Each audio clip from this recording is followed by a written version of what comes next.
ba ñu demee ba ci biir fekk fa moto yooyu noonu ñu fekkaale fa benn waay bu yoroon 7 paquetu yamba ci biir loolu ñu fekkaale fa ay nit yuñ fa tëj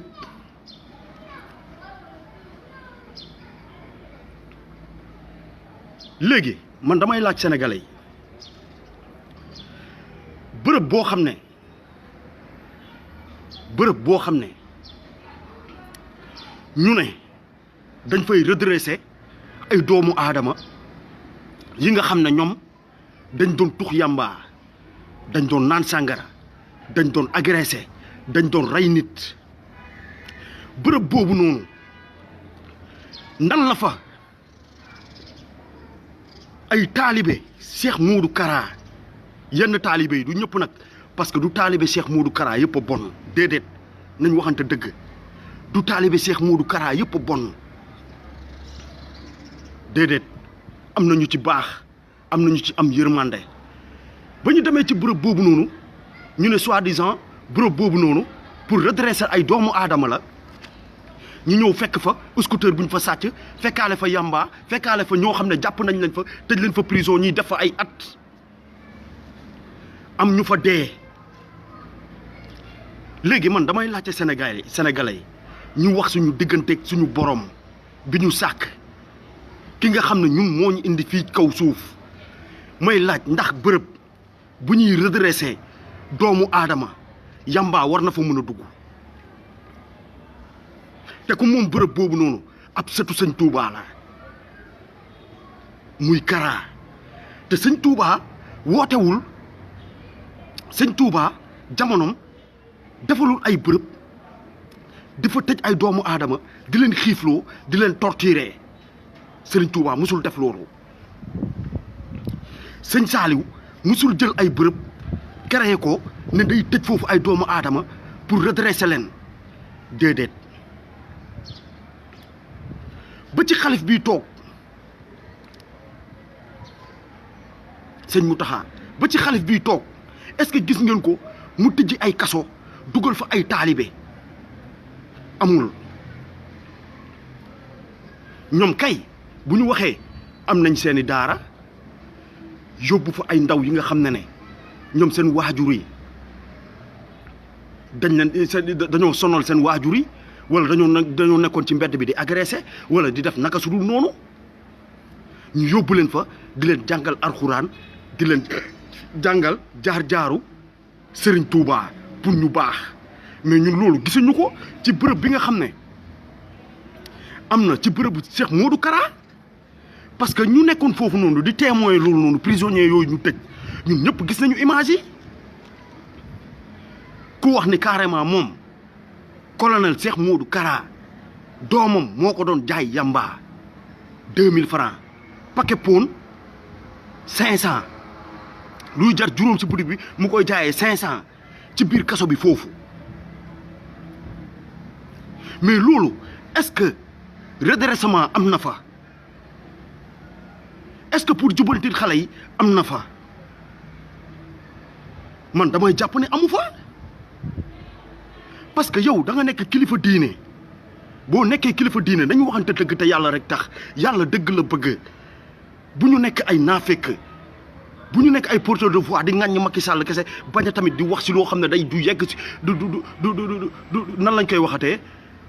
yenn kilifa yi ñu ngi koy def te duñu wax ak ñoom nañ wax ak ñoom parce que ñun yàlla dafa def ñoom ñu jiite ñu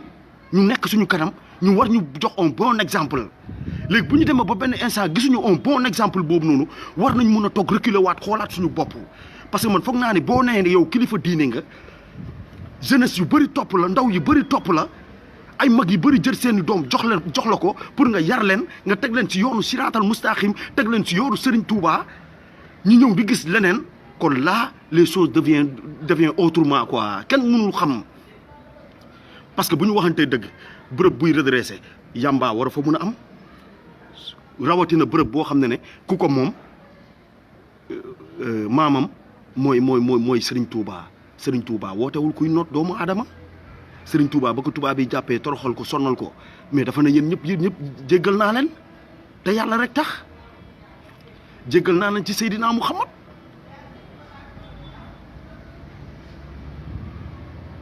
kon tey ñun Cheikh Modou Kara bu demee ba tijji loolu mu nekk un guide religieux foog naa boo nekkee guide religieux war nga mun a ne ah man de fi ma tëj xale yi nii kat doomu jàmbur yi ñu ma jox nii kat bugguma fi yàmbaa dugg fi bugguma fi sàngara dugg fi bugguma fi ngeen fii torturer doomu aadama ah bugguma fi dégg kenn muy jàmbat ay feebar yu métti wala lii ku feebar wax leen ma ko ma jël sama xaalis yóbbu ko hôpital faj ko mais tey ñu nekkoon ci bërëb yooyu noonu yëpp lan la ñu wax ñun bu ñu nekkee fii ci kaso bi dañuy toog une semaine du ñu lekk bu ñu lekkee benn repas la ñuy lekk muy añ kese conditions yi ñuy dundee mala sax kenn du ko tëj ci yenn affaires yi nañ ñun waxante dëgg yàlla dëgg rek la bëgg gis nga nit ki booy deewal ci dëgg te yàlla rek tax bul am dara looy ragal bul ragal menace bul ragal dee bul ragal ne su ma waxee ci lii nit ñi dañ may rey wala nit ñi dañ may laa wala dañ may lëlee non bul ragal waxal parce que ñun on est des sénégalais parce que ñun Sénégal lu ñuy dund nii dafa métti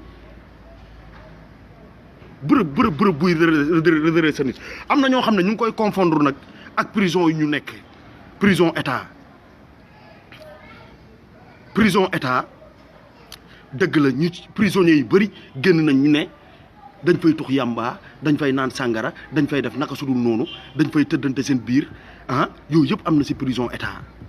mais kii c'est un guide religieux gars yi nañ leen waxante dëgg Cheikh Modou Kara guide religieux la ñu sénégalais yi bëggoon la ku sénégalais yi bëggoon la moom mu ne day porté wu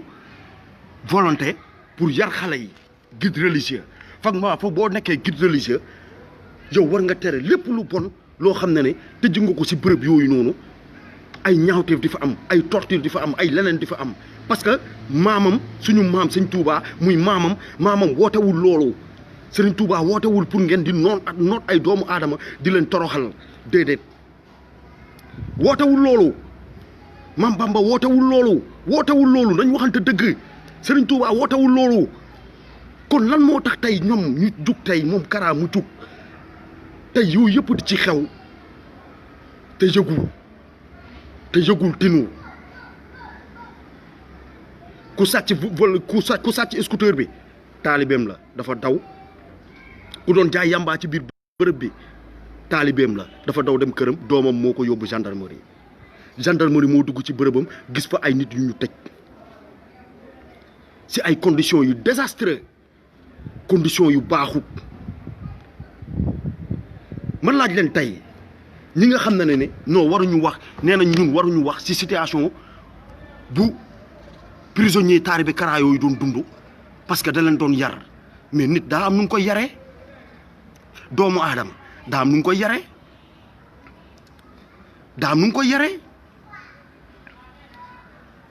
doomu aadama daa am nu mu koy yaree yow guide religieux nga sa bërëb yooyu noonu boo demee ba jàpp xale yi tëj leen fa nga ne leen da nga leen di teg ci yoonu siraatal mustaqim da nga leen di xamloo kuy Serigne Touba mission yi mu doon dox ci lu baax ñoom ñu roy ci mais kay xanaa kay boo tëjee bërëb yooyu noonu war nga fa mën a yóbbu les conditions nécessaires parce que yow du ma ne millionnaire nga mais tu es un milliardaire Sëñ Modou Kara milliardaire la war na mun a tabax ay centre de redressement yoo xam ne yu mujj ayib la boo yooyu dinañ mën a feebar ñu faju dinañ mën a lekk dinañ mën a nekk ci conditions yu baax dinañ mën a lekk yu baax dinañ mën a jàng alxuraan dinañ fa mën a jaamu yàlla ba tey waxuma ni musul def lu baax def na lu baax ci action yu bari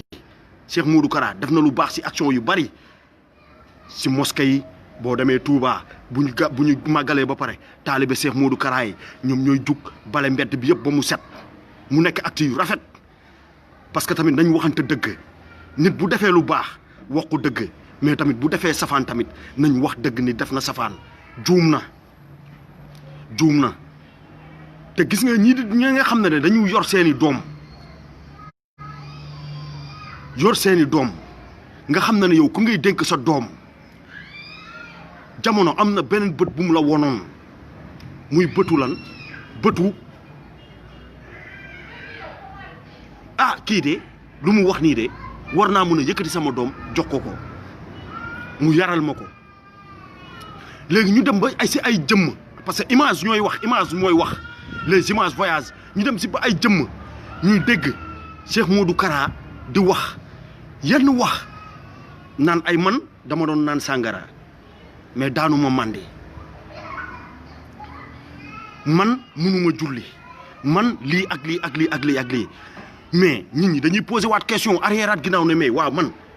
man kii may topp nii pourtant de dama gisoon ay actes yu baax ci moom mais tey maa ngi gis ay yenn kàddu yi wala yenn image yuy daw ci moom war naa mun a toogaat redressé wu reculé waat benn pas xoolaat sama bopp ne ah mais man ki ma topp nii moom daf ma doon jëmale si yoonu Serigne Touba si yoonu Serigne Touba la ma doon topp la ma doon yóbbu si yoonu Muhammad sallallahu alayhi wa sallam si yoonu yàlla mais tey ñëw naa tourné gis muy wax yeneen wax yoo xam ne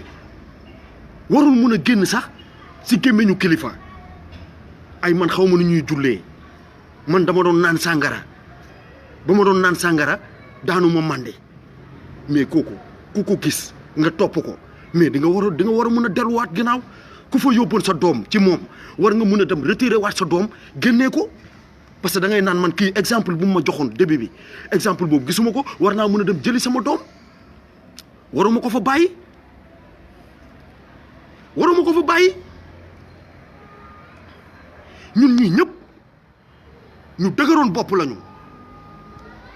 ñun ñii ñëpp ñu dëgëroon bopp lañu dañoo dëgëroon bopp man mii di wax ak yéen amul ku ma gënoon dëgër bopp amul ku ma ëpp fit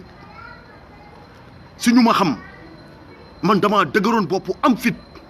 ba léegi fit bu ma am maa ngi koy am mais dëgër bopp bi wàññeeku na ci man amul lu ma sañul def musuma rey nit nag musuma sàcc musuma drogué wu musuma agressé mais bu nekkee fit rek dama am fit dëgër bopp billaay wallaay mais tey ba mu jugee tey pour ñu changer ma Casamance lañ ma yóbbu te pourtant fu ñu ma yóbbu Casamance kooku nit ku jullite la tëju ma si kaso tëju ma si néeg di ma maltraité di ma def naka su dul noonu mais daf ma teg ci yoonu siraatal mustaqim di ma jàngal lu ñuy jullee di ma wax doomu aadama ni nga war a comporté woo da nga war a mën a taxawee na le mais pourquoi pas sëñ Modou Kara moom doxewul ci loolu dafa war a mën a dox ci loolu ñun on est des sénégalais ñun ay doomu aadama lañ ay doomu jàmbur lañu kon bu ñu gisee tey benn nit jàpp ay doomu aadama tëj leen ci biir ne comme ay poulailler mu leen di toroxal di leen maltraité ñii seen yaram yëpp yàqu ah kon ñun war nañu mun a taxaw ñun wax ci loolu lan mooy ay ragal ay man du ma wax ci loolu ragal la damay ragal dañ may menacé wala dañ lay rey wala dañ lay lii nit gis nga nit dëgg bu jotee waxal dëgg te yàlla tax sëñ Modou Kara lépp lu mu fi def ñun wax nañ ko si lu baax lépp lu mu def si lu baax wax nañ ko mais bu defee safaan dañuy taxaw wax ko lii kenn mënu koo supporter lii képp ku koy supporter rek ma ñàkk suma ndey sa gëm yàlla des na képp ku ci waxul sa gëm yàlla des na billaay wallaay parce que du ñu ay mala du ay mala la ñu tëj du ay mala yi sax boo leen yoree sax am nga condition yu ngi leen di jox di nga leen jox ndékki di nga leen jox añ di nga leen jox reer nañu waxante dëgg mala yi laa la wax de boo yoree ay mala sax di nga leen jox ndékki jox leen añ jox leen reer rawatina nag yow nga tëj doomu aadama nit kese yow sa waa gàll bu ñu la téye tëj la 24 heures sa biir néeg génnoo joxuñu la lekk joxuñu la naan nga fippu mais man daf may leer na ni am na nit yoo xam ne duggoon nañ fa nekk ay nit yi bon ci bërëb Cheikh Modou Kara yooyu noonu ñu nekk ci bërëb yooyu gën a bon gën a soxor waaw parce que nit ki boo ko tëjee amul lu mu lekk amul lu mu naan bu nga boole ci di ko torturer muy tox yamba di fa def naka sudul noonu yow kooku da nga koy gën a dofloo da nga koy gën a yóbbu ci beneen monde da ngay tax mu gën a sadik te ñu leen di surveiller noonu est-ce que du ñooñu ñoo demoon sàcc scooter yi ba ñëw ñu fekk leen fa soi-disant les colonels les lieutenants et consorts parce que moom armée la yor armée boo xam ne moom mooy général bi am na lieutenant am na commandant am na caporal am na lépp si dëkk boo xam ne ñu ne dëkk état de droit la dëkk état de droit la mais loolu nguur gi waruñu ko seetaan depuis 85 jusqu'à nos jours suñu gouvernement yi fi jot a jaar yëpp ñu ngi seetaan loolu warul mun a am ci dëkk parce que loolu mun na indi guerre civile si dëkk wala guerre religieux ci biir dëkk mun na indi guerre religieuse ci biir dëkk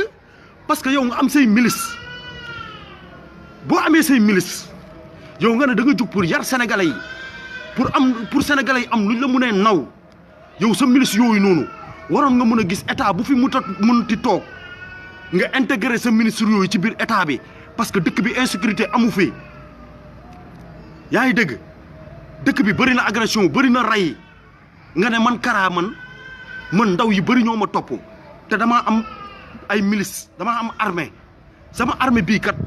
gouvernement bu fi jot a jaar bàyyi na ma may doxal sama armée kon man sama armée man Cheikh Modou Kara war naa mun a def tout ba intégrer armée boobu noonu ci biir état bi wax ak gouvernement yi ne leen kat man dama bëgg a ñëw renforcer seen sécurité pour askanu Sénégal am sécurité bu baax.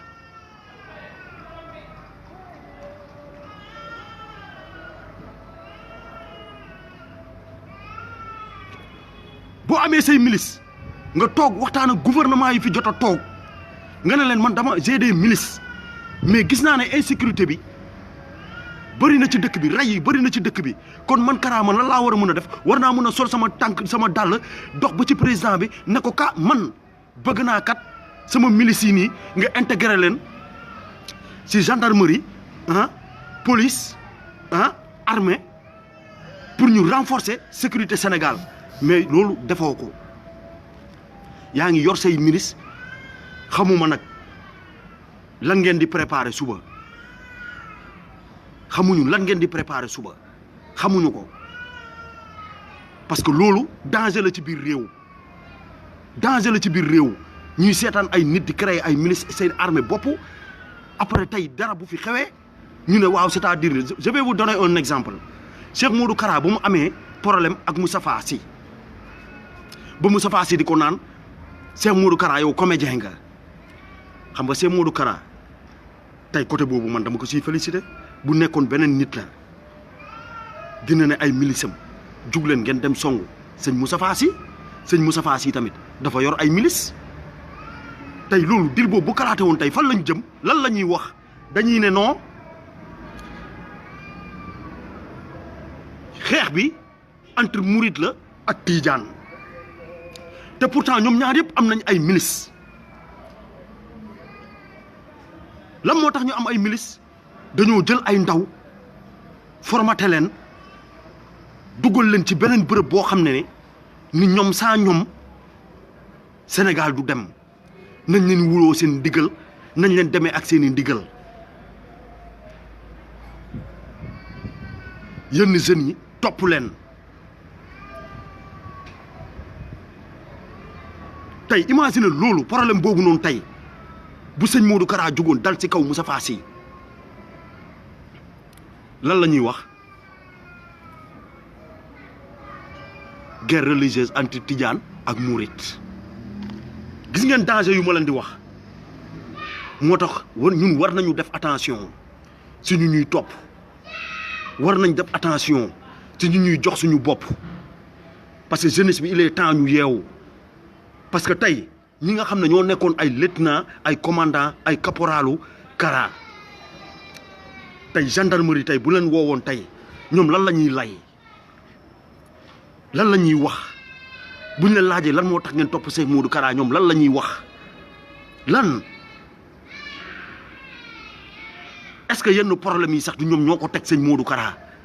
yenn taalibe yi ñoo teg yenn problème yi Cheikh Modou Kara nañ waxante dëgg parce que ñoo koy jaay di ko wax lii di ko wax lële te pourtant lu mu jugoon intention bu baax la jugoon pour redresser jeunesse bi intention bu baax la amoon mais tey lan moo tax intention boobu faussé ba tey si taalibeem yooyu noonu ñu jàpp si ku doon sàcc scooter jàpp si ku doon tux yamba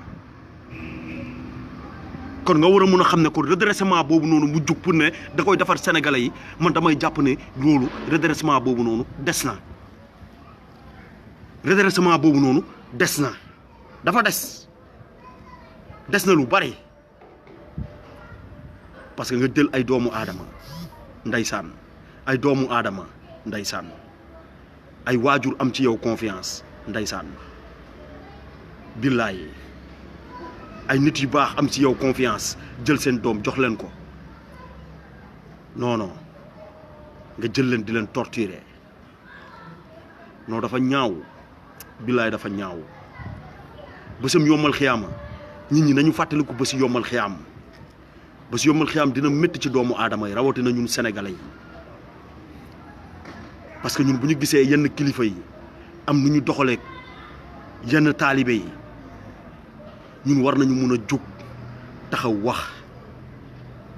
lii ku ci waxul rek ma ñàkk suma ndey gëmoo yàlla gëmoo yonante bi gëmoo sëñ Touba bu ngay woote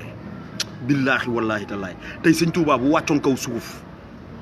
gaa yi xam ne lépp dëgg la gaa yi xam ne noonu dëgg la fii sëñ Modou Kara dafa juum nit la rek comme ñun doomu aadama la comme ñun xëy na moom daraja bu ko yàlla may ñun mayuñu ko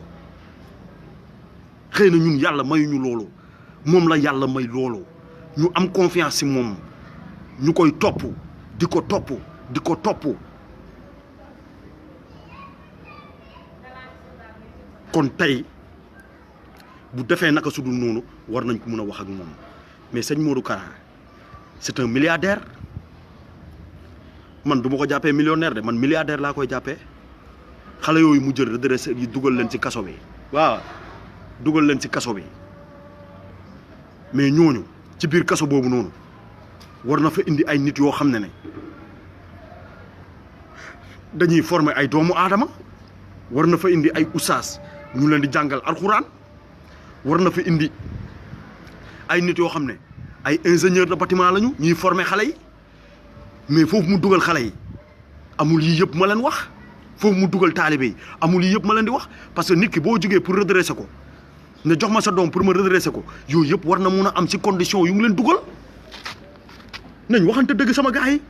war nga am ci condition yoo leen dugal former leen ci biir prison bi foofu noonu prison yi nga créé menuisier art mécanicien leneen ak leneen jàng alxuraan julli yëpp mu war na fa mën a am mais loolu mu tijji yooyu yëpp amu fa tey 100 mètres bu ngeen di jaawale prison bu sëñ Modou Kara 100 mètres boo fa demee am na jeunes ñu fay former dinañ la fa former ci électricité maçon menuisier ak leneen am na 100 mètres mais wax leen ma ci bërëb Cheikh Modou Kara ndax foofu yooyu noonu am na fa amu fa ñu fa tëj ñoom lan lañ doon wax yamba ba nga fay takkarnaase sangara ba nga fay takkarnaase ñu ngi leen di dóor di leen torturer du ñu lekk bu baax yéen loolu ngeen ne ñun waruñu mën a toog wax ko Cheikh Modou Kara war na mën a tijj ay usine soi-disant milice yi mu yor ay milice yu mu yor war na leen mën a dugal intégrer leen tëj ay entreprise jeunesse bi liggéey bu fekkente ne moom bëgg na jàppale jeunesse bi bëgg na jàppale waajur yi ak seeni doom ñu liggéey war na mën a tijjee ay entreprise nit ñi liggéey mais Cheikh Modou Kara ban entreprise da tijji wax leen ma ban entreprise da mën a tijji pour jeunesse bi mën a jug liggéey si dama koy waxaat def na lu baax dama koy waxaat def na lu baax gis nañ ko si cimetière chrétien yi muy bale di kii chaque année boo leen demee Touba mu ngi fay def ay acte même prison 100 mètres mu ngi fay yóbbu ay matelas bu ñu waxantee dëgg te yàlla rek tax mais tamit bu defee safaan dañ koy wax sama gars yi bu ragal sa morom doomu aadama meen wala boog bu ragal sa morom doomu aadama meen sa morom doomu aadama loo koy ragalee pour wax ko dëgg gaayan wala looy ragalee sa morom doomu aadama pour wax ko dëgg bàyyi ñun suñu maam yi dañoo liggéey Serigne Touba liggéey na maam Limaamu Laay dafa liggéey Bou Kounta Ndiassane dafa liggéey Cheikh Oumar Foutiyou Tall dafa liggéey maam Ibrahima Niass dafa liggéey mais ñooñu est-ce que gis ngeen ñu jàpp ay doomu aadama di leen noot di leen tëj ci kaso amut di leen maltraité amut tey gis nañ fi sëñ Saliou da doon yóbbu jeunesse yi di leen béyloo bu ñu paree mu jox leen teraanga ñu ñibbi mu ñaanal leen mais Cheikh Modou Kara lu tax du def loolu lu tax du tijji ay entreprise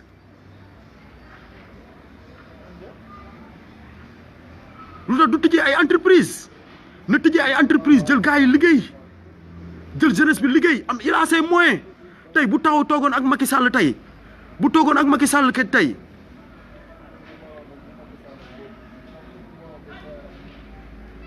bu jëloon Macky Sall tey mu waxtaan ak moom ne ko ah man de damaa yor ay ndaw yoo xam ne seeni waajur ñoo jël seeni principe jox ma leen ko man Cheikh Modou Kara waaye bëgg naa yow Macky Sall nga jàppale ma ci lii damaa bëgg créer ay entreprise créer ay société dugal fa ndaw yooyu ñu liggéey ndaxte man kese mënuma koo def mais loolu bu ko waxoon président yi nekkoon fii dinañ ko jàppale depuis 1980 ba 2020 ban entreprise la taxawal pour ndaw yooyu mu jël jàppale leen pour ñu liggéey wax leen ma ban amul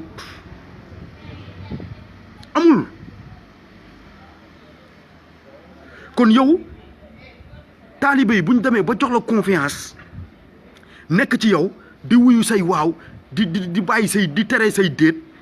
loo wax ñu def kon ñooñu man foog naa ni war nga mën a taxawu seen tànk tubéy nga taxawu leen tëjjil leen ay affaire nga former leen teg leen ci yoonu siraatal mustaqim bu ko defee ñoom loolu nga tijji noonu ñoom ñu siy jëriñu di ci dimbale seen i waajur mais bu ñu gisee ay image yoo xam ne da nga jàpp ay nit di leen torturer dugal leen ci biir ay baar yoo xam ne nit ñi toog nañu ay at xamuñu ni loolu am na tey si sa taalibe yu lay défendre wala nit yoo xam ne soi-disant nee na ñoom ñu ngi lay défendre seen doom yi bu ñu fa nekkoon tey seen doom yi boo fekkoon yow yaa teewoon seen doom yi tëj leen si sa kaso yooyu noonu tey ñooñu duñ la défendre comme ni ñu lay défendre nii leneen la ñuy wax ci yow parce que ñun daa am fu ñu la teg nit nag bu la nee sangul daa bëgg nga set du question que ne dañoo bañ Kara non bañuñu ko lu baax lañ ko bëggal kon tey moom bu wootee su lu baax dañ koy wuy si mais bu wootee tamit benn loo xam ne doxul dañuy taxaw ñun ñëpp ñu ne carrément lii doxul parce que yéen taalibe yi di ko défendre seen rakk nekku fa seen doom nekku fa yéen tëjuñu leen ci kaso yooyu noonu moo tax ngeen di défendre Kara man Kara défendre naa ko man si acte yu muy def si lu baax mais tey bu defee naka sudul noonu ñun dañuy taxaw ne carrément ah mais kii deful naka sudul noonu pourquoi muy jël ay nit di leen tëj di leen torturer ay nitam jël ay nit di leen torturer di leen tuxloo yamba fu mu leen tëj di leen naan loo sangara di leen agressé loo parce que vol bi fan la jógee foofu la jógee ku sàcc scooter yi ku doon yor set paquetu yamba yi fan la nekkoon ci bërëb boobu la lañ ko fekk ci bërëb boobu noonu nan lañ def ba xam yeneen 3 bërëb am na feneen ba ñu jàpp leen taalibe yooyu ñoo ko yoolee taalibe yooyu ñoo ne taalibeem si boppam taalibe Kara yi si boppam ñoo ne gendarmerie am na yeneen bërëb yoo xam ne Kara tëj na fa yenn nit yi fu dem ba am 16 morts 16 morts 16 morts te ñeneen ñi gisuñu la nañu xaar enquête bi fan lay jógee enquête bi bu gendarmerie enquêté dinañ xam fan la dëgg bi féetee parce que ñu yóbbu gendarmerie prisonniers yooyu ñu libéré yóbbu bu leen gendarmerie enquêté wallaahi ñuy défendre sëñ Modou Kara dinañ xam ne carrément ne non sëñ Modou Kara fii moom non baaxul ci moom waaw baaxul ci moom mais problème bi yëpp suñu njiit yi la suñu njiit yi ñoo seral